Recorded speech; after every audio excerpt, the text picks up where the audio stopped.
الحمد لله رب العالمين والصلاة والسلام على سيد الأنبياء والمرسلين أما بعد فأعوذ بالله من الشيطان الرجيم بسم الله الرحمن الرحيم. مل کر میرے ساتھ محبت کے ساتھ پڑھیں الصلاة والسلام علیک یا رسول اللہ وعلى آلك وأصحابك يا حبيب الله. صلاة والسلام عليك يا نبي الله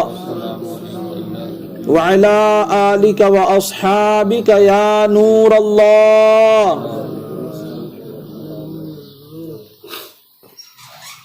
أعوذ بالله من الشيطان الرجيم بسم الله الرحمن الرحيم. إذ تصعدون ولا تلوون على أحد والرسول يدعوكم في أخراكم فأصابكم غما بغم لكي لا تحزنوا على ما فاتكم ولا ما أصابكم والله خبير بما تعملون.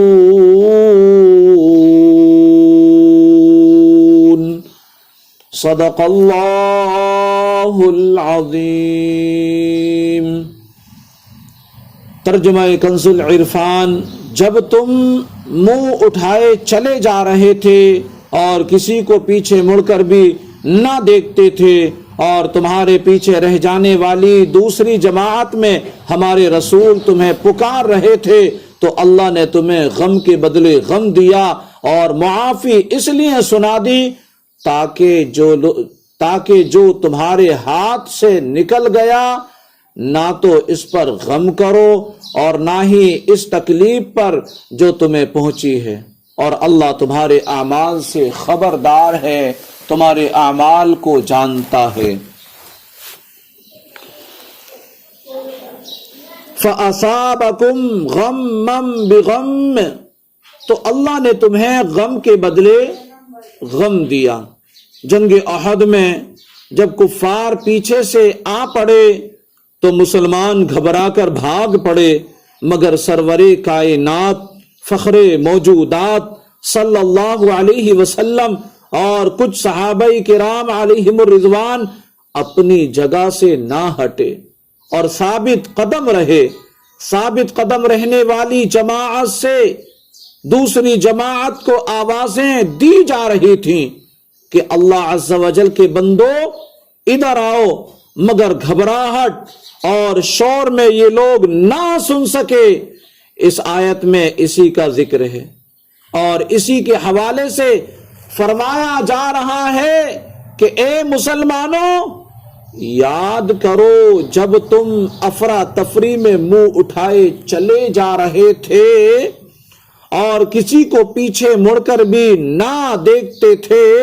اور تمہارے پیچھے ثابت قدم رہ جانے والی دوسری جماعت میں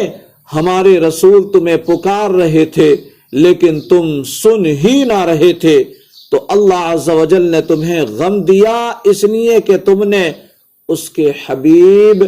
صلی اللہ علیہ وسلم کی بات نہ مان کر انہیں غم پہنچایا تھا. لیکن اس کے ساتھ ساتھ تمہیں معافی کی بشارت بھی سنا دی تاکہ راہ خدا میں اخلاص کے ساتھ کوشش کرنے کے باوجود جو مال غنیمت تمہارے ہاتھ سے نکل گیا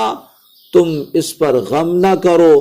اور چونکہ تمہارے بہت سے ساتھی اس جنگ میں شہید ہوئے اور تمہیں بھی بہت سے زخم آئے تو اللہ عز و جل کے معافی کا اعلان کر دینے کی وجہ سے تمہارے دلوں پر مرہم ہو جائے. اس آیت مبارکہ سے معلوم ہوا اللہ عز و جل کو حضور پاک صلی اللہ علیہ وسلم کی رضا اور خوشی کس قدر عزیز ہے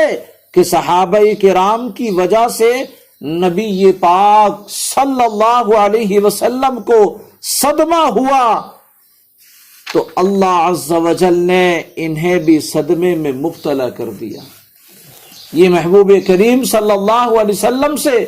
رب عز و جل کی محبت ہے، اور پھر صحابہ کرام علیہ رضوان کی جانثاری اور اخلاص کی بھی کتنی قدر فرمائی کہ چونکہ ان کی خطا بری نیت نہ تھی، یہ جو ان سے خطا ہوئی تھی اس خطا میں ان کی بری نیت نہ تھی، بلکہ اجتہادی طور پر وہاں خطا کی، یعنی یہ نہ جانتے ہوئے خطا ہو گئی۔ تو اللہ عز و جل نے ان کی دلجوئی کے لیے ان کی معافی کا اعلان فرما دیا، ان کو معاف فرما دیا۔ صحابہ کرام کا ایمان بڑا مضبوط تھا، ان کی سوچ صرف اور صرف اللہ اور اس کے رسول کے فرما برداری میں زندگی گزارنے والی سوچ تھی۔ اللہ پاک سے دعا ہے مولا تعالی ہم سب کو بھی صحابہ کرام علیہم رضوان کے نقش قدم پر چلتے ہوئے زندگی گزارنے کی توفیق عطا فرمائے۔ صلو علی الحبیب صلی اللہ علی محمد۔ رات کا بدر تجا جم پہ کروڑا درود بخش مسوڑا تم پہ کرو اور کوئی ہے کیا تو سے نہاں ہو بلا، اور کوئی ہے کیا تو سے نہاں ہو بلا، تم سے نہاں ہو بلا، جب نہ خدا ہی چھپا تم پہ کروڑا درود، جب نہ خدا ہی چھپا تم پہ کروڑا درود، کعبے کے بدر تجا تم پہ کروڑا درود، طیبہ کے شمس و ضحا تم پہ کروڑا درود، بے ہنر و بے تمیز کس کو ہوئے ہیں عزیز، بے ہنر و بے تمیز کس کو ہوئے ہیں عزیز، کس کو ہوئے ہیں عزیز، ایک تمہارے سوا پہ کروڑا درود، ایک تمہارے سوا پہ کروڑا درود، کعبے کے بدر تجا تم پہ کروڑا درود، طیبہ کے شمس و ضحا تم پہ کروڑا درود، دل کرو جھنڈا میرا ہو کے پہچان سا، دل کرو جھنڈا میرا ہو کے پہچان سا، ہو کے پہچان سا، سینے پہ رکھ لو ذرا تم پہ کروڑا درود، سینے پہ رکھ لو ذرا تم پہ کروڑا درود، کعبے کے بدر تجا تم پہ کروڑا درود، طیبہ کے شمس و ضحا تم پہ کروڑا درود، کام بولے لیجیے تم کو جو راضی کرے، کام بولے لیجیے تم کو جو راضی کرے، تم کو جو راضی کرے، ٹھیک ہوگا میرا ذات تم پہ کروڑا درود، ٹھیک ہونا میرے ذات تم پہ کروڑا درود، کعبے کے بدر تجا تم پہ کروڑا درود، طیبہ کے شمس و ضحا تم